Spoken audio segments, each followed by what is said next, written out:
Hello, my name is Margarita. You can call me Rita. I live in Crimea. Russian is my native language.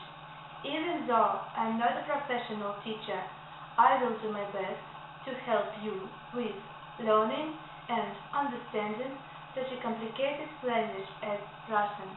I myself study English, so I know what it feels like to be a learner. So, if you're interested, welcome to my class. Goodbye. Здравствуйте, меня зовут Маргарита. Вы можете звать меня Рита.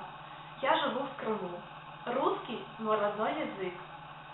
Хоть я и не профессиональный преподаватель, но я сделаю все возможное, чтобы помочь вам изучить и понять такой непростой язык, как русский. Сама я изучаю английский, поэтому знаю, каково это быть учащимся. Так что, если вы заинтересованы, добро пожаловать на мои занятия. До свидания.